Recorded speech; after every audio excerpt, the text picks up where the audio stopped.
దాన్ని చూస్తూ చూడనట్టు నటించేవాడిని రేవంత్ రెడ్డి అనక తప్పదు. నిజానికి చెప్పాలంటే ఇందులో చర్చించుకోవడానికి కానీ ఛాలెంజ్లు విసురుకోవడానికి కానీ పెద్దగా ఏం లేదు. కానీ ముఖ్యమంత్రి గారు ముచ్చట పడుతున్నారు. నిన్న రంకెలు వేసినారు. రొటీన్గా ఆయన పాపం సభ పెట్టినాడు అంటే 4 బూతులు, 5 ఛాలెంజ్లు, 6 తొడలుగొట్టే డైలాగులు, 2 గుడ్డలు ఊడదీస్తా అని 2 మళ్ళీ భాషణాలు, వాగ్భూషణాలు.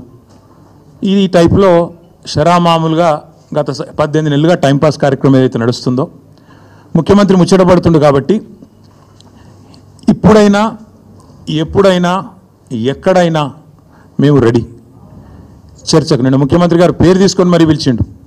కేసీఆర్ వస్తాడా, కేటీఆర్ వస్తాడా, రాండ్రి అన్నాడు. నీకు కేసీఆర్ అంత లేదు కానీ మేము చాలు నీకు, వస్తాం, మీరు ఎక్కడ పెడతారో పెట్టండి, వస్తాం. కాకపోతే మేమంటే ఎప్పటికప్పుడు రెడీగా ఉంటాం. ఎందుకంటే ఇలా 10 ఏళ్ళు మునిగి తేలిన వాళ్ళం కాబట్టి మేము ఎప్పుడు రెడీ. కాకపోతే మీకు కొద్దిగా ప్రిపరేషన్ టైం కావాలి, మాకు తెలుసు. ఎందుకంటే మీ మంత్రులు గతంలో కూడా మేము శాసనసభలో మీరు ప్రతిపక్షంలో ఉన్నప్పుడు కూడా చర్చ పెడతామంటే మేము ప్రిపేర్ అయ్యి రాలేదండి అంటారు. ముఖ్యమంత్రి గారు అయితే ఆయనకు తెలుసు, మీకు పాపం బూతులు తిట్టడమేమో ఈజీ, చాలా ఈజీ కదా. బూతులు మాట్లాడడము, డైలాగులు కొట్టడం, గుడ్డలు ఉడదీస్తా అనడము, గుడ్డలు ఉడదీస్తేనే ఇందిరమ్మ గొప్పతనం తెలుస్తుంది అనడము, ఇవన్నీ చాలా ఈజీ. కానీ ముఖ్యమంత్రి గారికి నేను ఎందుకు 72 గంటలు టైం అంటున్నా అంటే, మళ్ళీ మీరు అక్కడికి చర్చకు వచ్చి బేసిన్లు బెండకాయలు అని చెప్పి ఆయనతో ఉన్న పరువు తీసుకుంటే తెలంగాణ ముఖ్యమంత్రి పరువు పోతుంది. ఇప్పటికే మీరు ఎంత సిగ్గుమాలిన వ్యక్తో ఇప్పటికే అందరికి అర్థమైపోయింది.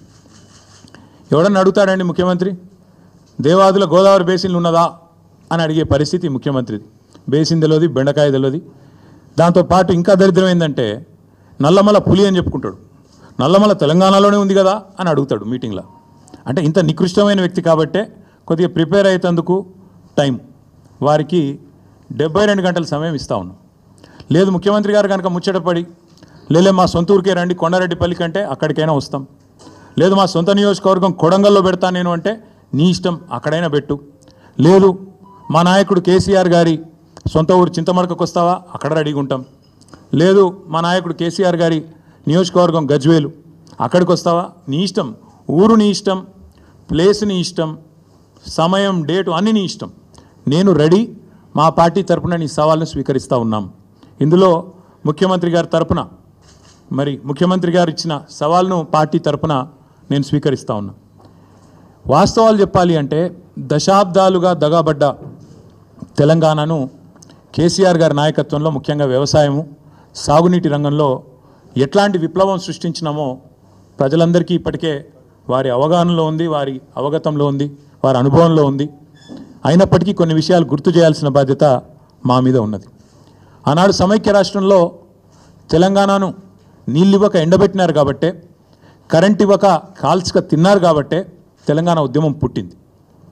నీళ్లు, నిధులు, నియామకాలు అనే ఒక నినాదంతో ఆనాడు మేము ఉద్యమాన్ని నడిపాం. ఈరోజు ముఖ్యమంత్రి గారు కూడా అదే నినాదంతో పనిచేస్తున్నారు. నీళ్ళేమో ఆంధ్రాకు పంచుతున్నారు, ఆంధ్రాకు పంపుతున్నారు, బనకచెర్ల పేరిట, ఇంకో పేరిట. నిధులేమో ఢిల్లీకి పంపుతున్నారు. ఇక నియామకాలు మీకు తెలుసు, ఆయన అనుయాయులకు, ఆయన తొత్తులకు కొంతమందికి నియామకాలు మాత్రం ఇచ్చుకొని బ్రహ్మాండంగా వాళ్ళతో తెల్లారలేస్తే మమ్మల్ని తిట్టించే కార్యక్రమం మాత్రం చేస్తూ ఉన్నాడు.